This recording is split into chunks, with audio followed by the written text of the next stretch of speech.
If you've been following along with the BWI live show, you knew this was a big weekend for Penn State football in the transfer portal recruiting. We talked about it on Thursday. Depending on where you're watching and when you're watching this, that might have been yesterday, but Penn State makes good on all that anticipation. Sean Fitz, publisher for Blue White Illustrated, insider for Penn State football, is here to deliver some very good news, I think, for Penn State football fans. So Fitz, it's in the title, but who's Penn State getting here today? Hey, the sky isn't falling. Imagine that. Penn State started with Julian Fleming on Wednesday. Today they picked up a commitment from A.J. Harris out of the University of Georgia. Originally a 2023 prospect, went to UGA, played in 7 games this year, recorded 8 tackles, but he was quite highly thought of in the last cycle. Elected to hit the portal after the season, and Penn State was there from pretty much the start, from the time he went in. So big pickup for Penn State. Continues to add to Terry Smith's cornerback room, which, if you haven't noticed, has become quite an assembly line in the last couple of years. Yeah, and this is a guy that was a former in the On3 consensus rating top 50 player. I think he was 36th overall. And this is just according to the transfer portal rankings. He's a 2023 player, but the number one cornerback commit in the transfer portal right now is A.J. Harris. So you and I have talked about this. We talked about it on the Blue White Illustrated message board. Portal scouting isn't necessarily the most advanced thing in the world, but this is a very good football player. So I guess where do you come down on that particular conversation? Yeah, you take those for what they're worth. And to be honest, I don't think we have enough data right now to figure out the accurate way to rate these guys. You look at some of the guys that were the top rated guys in the portal last year, and some of them are back in the portal. So it's very much a work in progress. But this kid was a top 50 prospect by the On3 industry rankings, top 100 by the On3 rankings themselves, was a 5-star over at 24/7. So he's impressed some people along the way. And I think that's the thing to take away from it. You flip on the tape, you can see why Penn State's interested. This is a guy listed on his official Georgia profile at 6'1", 190. I believe he's got a lasered 4.5 from when he was a little bit younger as a prospect. So he's got some speed to go with it. But if you look at it, T. Frank and I were talking beforehand, he looks like a Big Ten cornerback. He's probably not the most fleet of foot, not going to be a 4.3 guy, not going to be the quick short shuttle guy, but heck of a football player from anybody that you talk to that's been covering Georgia.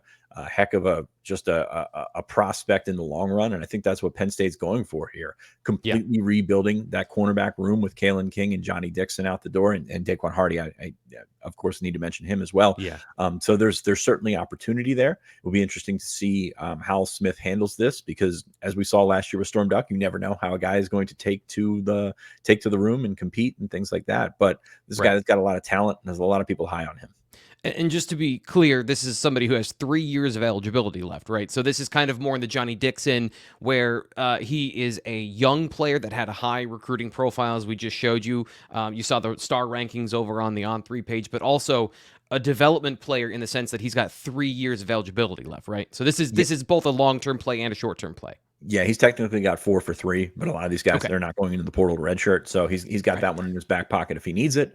But right now, yes, he's got 3 years left to play, which is similar to what Dixon had when he showed up from South Carolina. If it goes on that plane, I think Penn State will be tickled, because Johnny Dixon, a heck of a player for Penn State during his time here. But yeah, I think it's one of those ones where if you're building that room out, like obviously you want to get in a guy that maybe has a year left, but you've got the space to do it, and that's again the start of that assembly line is corner to safety, safety to linebacker, etc. there. So you're always going to need corners. Terry Smith always wants corners. Like, he is been on the staff for a long time. He's got a lot of sway with everyone, and that's where you start. You got to get your fastest guys out there. So you're coming back with Cam Miller, probably Zion Tracy as your starters right now. But I think Harris, if he fits the profile of what he's supposed to be and what I think a lot of people have seen of him coming out of Central High School in Phoenix City, Alabama, then you've got somebody that I think can compete right away, but also have some staying power in there. Yeah, and if you want to get the information before we talk about it here on the Blue White Illustrated YouTube channel, Fitz is on top of all this stuff. Sign up for BlueWhiteIllustrated.com, code PSU1 to get 2 months for $1. That gets you the inside access, so you see this. I know there were some reports even before this was officially announced. Even before then, we're talking about it on the message board of the guys, even guys you need to know about that hasn't even been talked about yet. So, I'm talking in code here because there's a lot of there's a lot of proprietary information that Fitz is able to get over at the message board. Just kind of want to go into a little bit of what I saw from him on film, and this is what we have to work with. According to PFF, 89 total snaps in relief duty for Georgia last year. One of their top reserve corners that came into the game. 9 targets, 5 receptions allowed. The data and the stats here you don't really want to put almost any stock into because these are in relief games against Ball State and Tennessee, Chattanooga, and things like that. He did allow 1 touchdown, and he got 6 tackles. A couple things I noticed from just Georgia in general, watching their scheme, because I don't get a chance to watch a whole lot of that.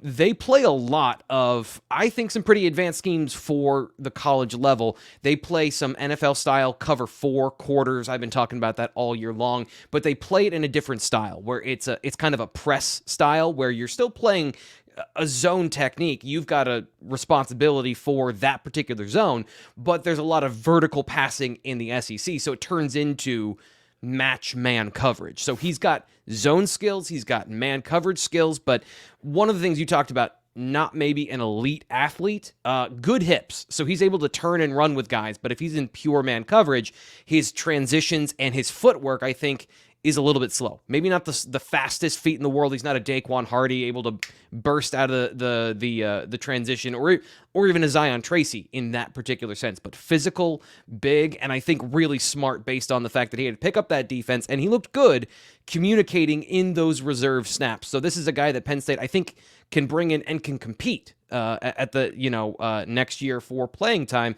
And maybe he doesn't have the linear speed, but there is a little bit of Elliott Washington in terms of, that's kind of the way I looked at Washington in terms of great in a linear sense, great in a vertical, being able to run with guys, but in like pure man with space.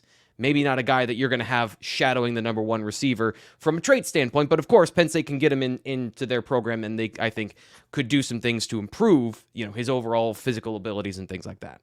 Well, if we fall into the stereotype here, like he's going to see a lot more speed playing at Georgia. Like obviously, you look at the SEC, he's got the reputation it does, and it does for a reason. So playing corner in the Big Ten is a different game. You look at what Penn State had last year, and Galen King and Johnny Dixon; those guys are mid to high 4.4 guys. So like they can run, but can they run?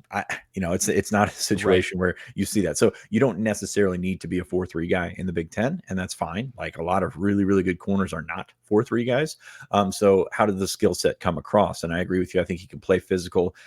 He's listed at 6'1", 190. I can't verify that personally. Like I'm waiting for some feedback on what his actual size is, what his actual length is, but like that's something to work with there. Like even if he's, I think some of these guys start out at 6'1", and even if they're 5'11", it turns out to be okay. So I think there's a lot to work with there. And again, Terry Smith's been recruiting Harris for a long time. They were at Phoenix City Central, which of course is where Christian Campbell was, where he played. Penn State pulled him late in, I believe, the 2020 or 2014 class, which is 10 years ago. Which, wow. Okay. But they also had TJ Parker, Tamarian Parker, committed to them in the 2023 cycle. Of course, he ended up at Clemson.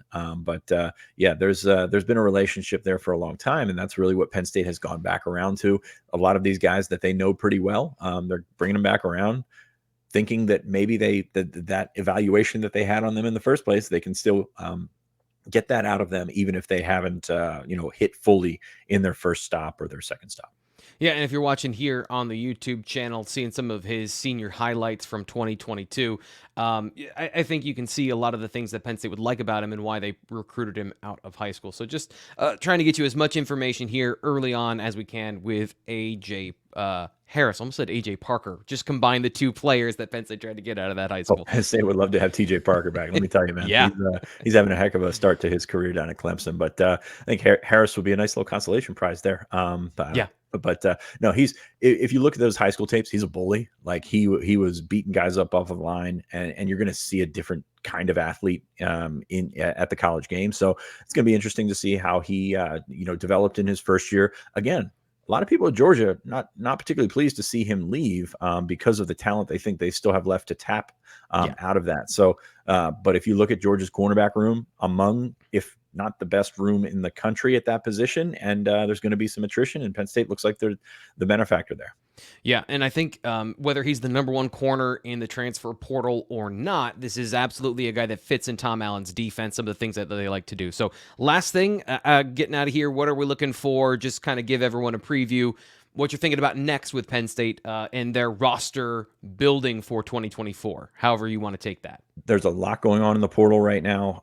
The visitors in town this week, check them out on BlueWhiteIllustrated.com. I saw Tony Grimes is a familiar face. He's coming in on Friday. So there's a lot of guys that are popping up this weekend. Of course, might be travel may be impacted by the weather all over the place. But yeah, Penn State, more active than you would think. If you've been following the last month, there's been a lot of people frustrated with it, but there is a plan. So Penn State, with its second commitment here, with AJ Harris teaming with Julian Fleming. Don't want to insult Chase Meyer, the kicker, but he's a walk-on prospect. So Penn State continuing to get it done in the portal and continue to follow Blue White Illustrated for up to the minute coverage.